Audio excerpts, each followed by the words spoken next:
E agora então vamos falar sobre um trabalho muito diferenciado, que é o trabalho do contador de histórias. Hoje, gente, ele envolve não só as crianças através de projetos educativos, né, projetos educacionais, como também atrai todo o universo. Até os adultos também se interessam muito, né?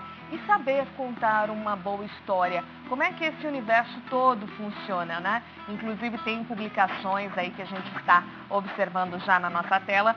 E aí o autor dessa obra está aqui com a gente no estúdio, que é o Rodrigo Libânio, contador de histórias. Seja bem-vindo, tudo bem? Muito obrigado. E o pessoal paga ainda, viu?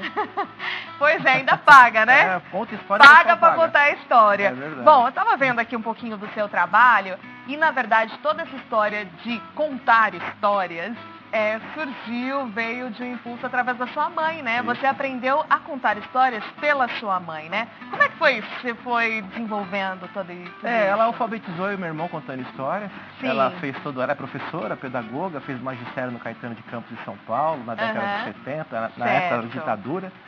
E o pouco tempo que ela tinha com a gente, 5 minutinhos, 10 minutinhos por dia, porque ela saía às 5 da manhã de casa, chegava às 10 da noite.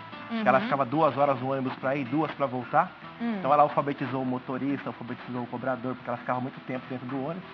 Então e nesse pouco tempo que ela tinha com a gente, ela contava histórias pra gente. Então eu e meu irmão crescemos ouvindo histórias. Coisa rara em homem, ouvir, né? Homem é mais visual, a mulher é mais ouvido. E nisso tudo a gente cresceu com esse hábito de ler, de escutar histórias, não tanto a leitura, mas de ouvir histórias. Minha mãe contava a história da França, contava a história do Japão, do Hans Christian Andersen. Ela gostava muito de ler, mas sempre odiou lavar, passar e cozinhar. Ela gostava de ler, gostava muito de leitura. E nessas leituras a gente acabou criando esse hábito de escutar e cresci nesse meio com meu pai também, sendo um tocador de gaita, violão, um meio artístico em relação à família, está muito envolvida nisso. E graças a Deus deu muito certo. Eu acabei ingressando nessa carreira quando eu acabei me formando no teatro. E são 16 anos contando histórias na área agora. E aí, o que mais te inspira, né, nesse universo? Realmente é você estar ali, o retorno das crianças, é você fazer a diferença, né, mudar o dia que seja de uma criança, que já é muito interessante, né, você conseguir mudar uma pessoa já tá bom, né? Imagine toda um grupo ali e tudo mais, né? Você envolver nesse universo, que é muito mágico. O que eu acho interessante na narração de histórias, hoje, no meu mundo, na minha vida profissional, que é uma profissão, né? Não é você tanto mudar a criança, mas é você envolver o adulto. O adulto não está mais acostumado a ouvir histórias. Ela não está acostumada mais a conversar com o colega, não está acostumada mais a ver nos olhos do colega e conversar. Nós olhamos para o chão, sempre com o WhatsApp. As crianças vivem em cárcere privado hoje, a mãe coloca comida no quarto, fecha a porta e fica lá no quarto com o seu computador. Então as pessoas não conversam mais. E eu tenho um trabalho, além das crianças, eu tenho um trabalho muito grande também com os adultos. E os adultos se envolvem demais. Se você pega um adulto que trabalha o dia inteiro, não tem tempo para nada, não tem tempo para ler, não tem tempo para fazer absolutamente nada, você envolve essa criança, esse adulto, que é uma criança grande, né? E você faz com que ele participe da história e acaba se divertindo com a gente, né? Então esse adulto que você acaba entrando nesse mundo comigo, e ele acaba envolvendo também o seu filho.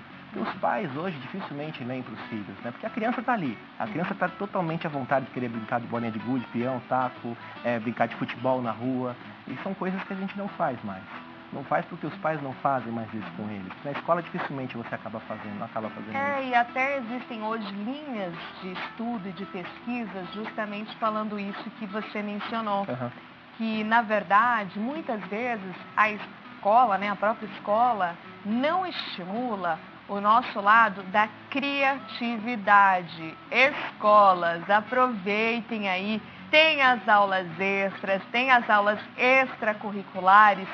Vamos valorizar a questão da criatividade. E eu acho isso muito importante, por exemplo, incluir a questão de contadores de histórias, mas ser uma coisa não pontual, uma vez ao ano, etc. Mas ser uma coisa assim, fixa, né? Para você ter esse universo, colocar isso dentro das nossas crianças e não fazer com que elas percam assim tudo isso muito rápido. A escola hoje, a escola que trabalha com apostila, dificilmente você vai ter um mundo encantado em relação às leituras, em relação aos brinquedos, porque você tem uma apostila que você tem que seguir ali a linha totalmente até o final do ano. Então, se você perde um dia para ouvir história ou perde um dia para poder fazer outra coisa, você acaba perdendo essas apostilas que você tem que colocar para os alunos, senão o pai vai cobrar porque a criança não sabe ler e escrever. Hoje as escolas de educação infantil acabam alfabetizando os alunos com 4, 5 anos, que é uma coisa que a gente deveria estar alfabetizando quando ele entra no Fundamental 1. E essas crianças acabam sendo alfabetizadas antes, por quê? A criança é mais evoluída hoje? Pode ser, mas ela é criança. Ela tem que se divertir, ela tem que brincar, mas se a escola não alfabetiza, o pai e a mãe tira da escola. Então a diretora perde aquele aluno. Então toda essa magia da narração de histórias não tem nem que ser projeto de escola, tem que ser uma coisa que é hábito todo dia. É a contação de histórias, a musicalização, os jogos brincantes, as brincadeiras, né? Não só para as crianças, como também para o professor, a faxineira que está lá na escola, e todo mundo que está no meio da educação é um educador, né?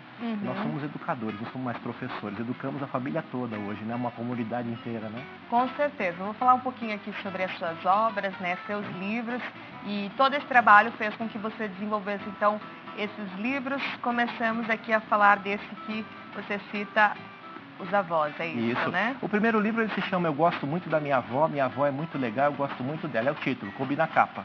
Coube na capa, eu gosto muito da minha avó é muito legal, eu gosto muito dela, né? Parece aquela bolinha da garrafa passando assim por cima das palavras, né? E esse livro eu lancei em maio do ano passado. No mês que eu lancei, foi quando meu pai fez 1 ano que ele tinha falecido. E fez muito sucesso. É um livro que fala da família, é um livro que fala a minha relação com a minha avó. Eu coloco todas as minhas avós nessa história, né? Eu coloco a minha avó de Minas, minha avó de Santos, minha tia-avó que fazia minha gemada, e quem foi que me criou mesmo, né? E quem lê fala assim, eu sou assim, minha mãe é assim, meu pai era assim, minha avó era assim. Eu não coloquei faixa etária para que todo mundo pudesse ter essa vontade de querer pegar o livro e poder ler, né? Eu fiz muito sucesso com ele. Esse livro eu cheguei a 7 mil livros vendidos, sem editora alguma. Eu mesmo acabei bancando tudo, né? Em cima do livro e vendo nas oficinas, nas palestras, né? No site também. E Ou seja, é um livro também não só para as crianças, mas como você falou, né? Para todas as idades, né? E muita gente, muitos adultos, vem se interessando também por esse tipo de leitura, né? Você falou que vendeu aí mais de 7 mil exemplares. Qual que é o retorno que você tem por parte dos adultos também? Então, quando eu falo que o adulto gosta mais que a criança, é porque o adulto ele acaba perdendo isso, acaba perdendo essa essência. Vida, sim. Quando você começa a pagar conta, você começa a ficar estressado, você perde o encanto em relação a vivenciar o lúdico, né? A cultura lúdica ela é muito importante no dia. Uma música gostosa de ouvir, você lembrar do teu passado. Como é gostoso você lembrar do café que a tua mãe fazia quando você era criança, ou da tinta quando a sua mãe comprou aquele apartamento, você lembra do cheiro da tinta de quando você era criança. Gente, eu lembro da vitamina de abacate. Olha, lembrei, tomava muito. Ovo cozido. Com açúcar? Com açúcar. Não pode açúcar, você viu que é cortagem antes, não pode açúcar, tem que cortar, adoçante. Mas viu? ali podia, era vitamina de abacate, ou só abacate, um pouquinho de açúcar e limão em cima, gente, tudo de bom. Ovo cozido, eu lembro que eu também comia muito. É bom porque a gente vai resgatando essas lembranças. Com a minha avó, eu fazia bastante chipa, né? Que é como se fosse o pão de queijo, mas em Mato Grosso do Sul, aquela região, o pessoal que está me ouvindo de lá sabe, né? É a chipa ali na massa, que era uma delícia também. Sai do forno, maravilhoso. É bom porque você vai resgatando essas lembranças, né? Isso, às vezes, se a gente não registra e não fala, não conta, se perde mesmo, né? O interessante desse livro é que assim, uma família compra o livro, aí a vizinha vem, pegou o livro, gosta e leva para ler. Aí a família toda lê. Aí leva para outro vizinho e fica rodando, assim, casa por casa, né? Sim. E é um livro fácil de ler, né? E as pessoas gostam pela facilidade da leitura e as imagens, né? A criança não alfabetizada lê pelas imagens. As figuras são muito bonitas. Quem fez a ilustração foi o Danilo Marques. Então está sendo bem bacana, está sendo muito, muito divertido ter feito esse livro aí. Vamos falar agora do outro livro que está aqui também na nossa mesa, gente, que fala, assim, de um tema delicioso, né? Muito saboroso, que é o bolo de chocolate. Mas como assim? Ele se chama bolo de chocolate recheado de frutas com cobertura de chocolate. Mas tem que falar assim, ó. Bolo de chocolate recheado de frutas com cobertura de chocolate. fala assim, pode falar bolo de chocolate recheado com fruta. Tem que estar com gosto, tem que ter gosto na boca. Tá. Bolo de chocolate recheado com frutas e sabor de chocolate. Fiquei com vontade de comer agora. Ficou com vontade de comer? Eu fiquei. É muito gostoso essa história. Deixa eu incorporar aqui, amigo. A criança quer o bolo no final, a criança quer o bolo, quer que a mãe faça o bolo, quer que toda a família faça o bolo. Todo mundo com vontade aqui do bolo de chocolate. Todo mundo quer o bolo de chocolate. Ficou mesmo. E é uma história que eu coloco os contos de fadas, envolvo eles, né? A Chapeuzinho vai pra casa da vovó, né? Quem ela encontra no meio do caminho? A bruxa lá? Não, gente, calma. Ela tem que aprender, tem que ensinar ela. Deixa eu voltar na minha memória, calma. Só um minutinho. A Chapeuzinho vai pra casa. É o lobo que encontra. É o lobo, isso, vou continuar, tá bom? Vou continuar. Gente. Então, a Chapeuzinho vai pra casa da vovó. Quem que ela encontra no meio do caminho? O lobo. Não, o patinho feio. O patinho feio encontra no meio do caminho. Ela encontra o patinho feio, encontra os 2 porquinhos. Aí a criança fala, não, são 3. É verdade, são 3. É que na minha história só aparece 2. E todos vão pra casa comer bolo de chocolate recheado de frutas com cobertura de chocolate. Uma assinatura, né? Uma assinatura maravilhosa. E o lobo na história não é o lobo mau, é o lobo guará, come frutas, banana, laranja, mexerica. E tá em extinção o lobo guará. Então eu trabalho essa coisa da extinção também com as crianças, e não tem mais muito desse lobo por aí. E todos no final querem comer frutas, querem comer o bolo, querem comer cenoura. E é muito divertido também. E cada página é uma fatia de bolo. Vai cortando a fatia de bolo, vai saindo uma primeira página uma fatia, na outra página outra fatia, até chegar no final, não tem mais bolo, que todo mundo comeu o bolo. Delicioso, é muito gostoso também. E como é que tem sido o retorno desse livro agora, né? O mais recente, né? A mais nova obra. Como é que tem sido também feito totalmente sem editora, eu fiz. Sozinho, não que eu não quis fazer com outra editora, eu resolvi fazer sozinho mesmo, porque eu tenho um público que já compra. Eu estive em Amapá, em Macapá, com esse livro, vendi bastante esse livro lá. Fui para Belém, Recife, Vitória, Rio de Janeiro, agora em São Paulo também, eu sou de São Paulo, capital. Está vendendo muito bem, eu lancei agora em julho. E vou nas escolas, eu acabo levando nas faculdades também, que eu acabo ministrando muita palestra para os professores também. E tem vendido bastante, graças a Deus a saída tem sido muito boa. Olha, e a gente falando aqui das crianças, Clazinho, se você conseguir separar essa imagem para mim, código 73, se eu não me engano, pessoal da região da Bahia, uma criançada acompanhando o café e tomando café aqui com a gente. Daqui a pouco a gente coloca ali na tela. Eu quero café Mas também. É isso, né? Justamente essa questão desse envolvimento. Como é que você vê o avanço da profissão de agora em diante? Porque o profissional contador de histórias, a gente vê que muitas pessoas vem se profissionalizando cada vez mais, o que é muito importante, virou realmente uma profissão. Como é que você tem visto horizonte assim para essa área? Não, está crescendo bastante, eu ajudo muitos colegas a entrar na área também, eu acho que tem espaço para todo mundo.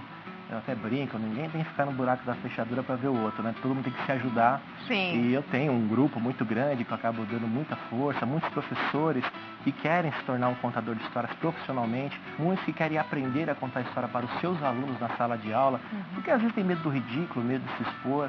Você conta história, faz caras e bocas, se diverte, mas chegar um adulto você trava, né? Então é ter essa coisa do despojar, tem que ser despojado, tem que se divertir. Então, desse ponto, as pessoas acabam entrando muito de cabeça e acabam... No caso, existem cursos assim, específicos para o contador de histórias, né? É algo assim que vem realmente crescendo? Existe essa tem curso e tem pós-graduação dos formadores dos contadores de histórias, né? Que legal! As pessoas podem fazer uma pós-graduação, depois que faz uma graduação, faz uma pós, e você acaba se tornando especialista na área da contação de histórias. Tem, todo o Brasil tem, e é muito bom. E o interessante é que, como é muito gostoso viver essa vida da narração de história, das narrativas, as pessoas ficam naquela dúvida se vai, porque é sempre incerto, né? Você crescer naquela profissão e saber se aquilo vai dar retorno ou não. Você tem que ter prazer, primeiramente, para poder entrar naquela profissão. Tem que amar, né, gente? Tem que amar a profissão, porque amando você vai fazer ali com toda a sua força, toda a sua garra, tenha certeza disso. Olha, tem a imagem aí pra gente observar das crianças acompanhando aqui nosso programa, tomando aquele café gostoso. Tá aí na tela. Olha, criançada, isso que é gostoso, né? Criançada reunida, família também, aqui sempre a família brasileira nos acompanhando. Tem o Neuber, lá de Salinas, Minas Gerais, me perguntando e falando que não perde um programa. Obrigada, pessoal de Salinas, Minas Gerais. Como é que eu faço para comprar esse livro? Como é que faz? É só entrar no meu site, é www.rodrigolibanio.com.br. Tá certo, então. No Facebook, as redes sociais, como é que você tem utilizado essas mídias, né, para divulgar também? Isso, eu tenho o Instagram, que é Rodrigo Libânio, eu tenho um blog também, que é do meu site, que tem 5 a 6 mil acessos por mês, né? As pessoas entram para ler os meus textos, que é o mesmo do site, que é o www.rodrigolibanio.com.br, e o Instagram, que é Rodrigo Libânio. É só entrar, acessar lá, a gente vai trocando informações e ideias. Certo, Rodrigo. Tá, a gente falou dos adultos, olha aqui uma mensagem linda que chegou aqui de um telespectador lá do Rio.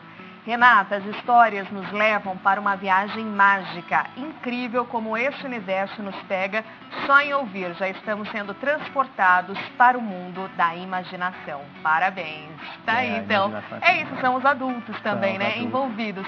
E você tem sentido também esse retorno bom, assim, por parte dos adultos, né? Mesmo que é um público mais incerto, porém tem esse retorno com o passar do tempo. Você sabe, eu gosto mais de contar para os adultos hoje. Eu passei por 1.812 escolas com esse projeto. Minha vida é a educação, é a sala de aula, é o chão, né? É o magistério. A dificuldade que nós temos diariamente de você dar uma aula, de você ter uma sala de aula com 40, 45 alunos, e de repente uma professora falta, fica com 60, 65 alunos, e não tem, e as mães ficam falando no portão porque a gente tem que dar aquela aula, e aí de repente o aluno não está bem, aí a culpa é sua porque o aluno não está bem. Então você tem que estar muito envolvido com a educação. E o professor, principalmente o professor de sala, ele tem que ter muito carinho com ele, tem que ter muita educação com ele, ele precisa pegar ele no colo e trabalhar essa magia da contação de histórias, porque parte desse educador, toda essa vivência, esse lúdico da criança e os próprios pais também que acabam ficando no portão, às vezes reclamando ou não, mas tem que se envolver também com a sala de aula, que é muito importante, né? Perfeito. Bom, deixa o seu contato mais uma vez para quem está em casa aí ter a oportunidade de anotar e acompanhar um pouco mais seu trabalho. Tá, ok, o meu site, eu já passei o site, o meu telefone é o 11 998 25 3377. 998 25 está aí na tela. E tem também o e-mail, que é o contato@rodrigolibanio.com.br.